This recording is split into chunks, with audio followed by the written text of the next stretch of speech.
काळो होता.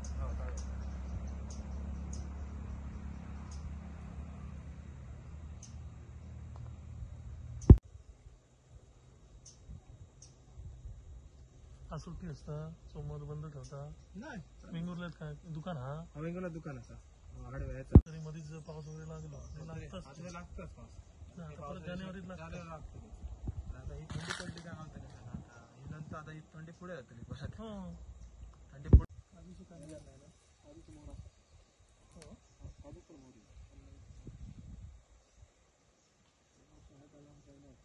आंबा बागायतीने यंदा या 2025 मध्ये एकंदरीत मला तर वाटतं हे नुकसानच आहे. कारण आंब्याची मोहर जोपर्यंत आता बाहेर पडायला पाहिजे होता, म्हणजे एकंदरीत त्याला आता फुलं आली पाहिजे होती पुढे, म्हणजे परागीकरण होऊन त्याच्या पुढे आंबा तयार होणार होता लवकरात लवकर. म्हणजे आपण डिसेंबर जानेवारीपर्यंत वाटाणे आढावा तरी आंबा झाला पाहिजे होता.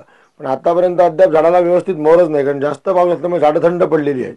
थंड पडल्यामुळे झाडांना जी फुटण्यासाठी उष्णता जी लागते आणि थंडी लागते ती आपल्याला व्यवस्थित प्रमाणात इकडे मिळतच नाही. कारण पावसाचं आतापर्यंत प्रमाण आहे, याच्या पुढे पण अजून काय वादळाचं सांगता येत नाही. आता हे नवीन परत मोंथा वादळ आलेलं आहे, त्याच्यानंतर परत आणि काहीतरी वादळ येऊ शकतात. त्याच्यामुळे पावसाचं क्लायमेट मागे पुढे असल्यामुळे आंब्याच्या बागेचा यंदा जो विषय आहे, म्हणजे आंबा बागायतांनी खरेदी केलेल्या सुद्धा ज्या बागा आहेत त्यांचं सुद्धा यंदा लॉसमध्ये होतंय असं मला तर एकंदरीत वाटतंय. दिल्लीमध्ये म्हणजे आता बागा लोकांच्या पुढे होतं. म्हणजे आमच्याकडे आता काही शेतकरी आहेत, रमेश सावंत आहेत, इतर लोक शेतकरी आहेत ज्यांच्या बागा लवकर येतात, कारण जे म्हणजे कापावर आहेत, कातळावर बागा आहेत त्यांच्या सुद्धा यंदा बघा आपण ह्याच्या आता बागेमध्ये उभे आहोत, ही बाग सुद्धा खूप लेट येते, म्हणजे लवकर येते पण यंदा पावसामुळेच लेट होत आलेली आहे. त्याच्यामुळे आंब्याला जो रेट मिळाला पाहिजे तो एकंदरीत आपल्याला दरवर्षी आधी मिळत नाही, कारण आंबा आपला लेट होतो. आणि जर लवकर व्हायचा यंदा होता, लवकर होणार होता आंबा व्यवस्थित, तर पावसाने परत घोळ घातला. त्याच्यामुळे आंब्याचं यंदा बऱ्यापैकी नुकसान आहे.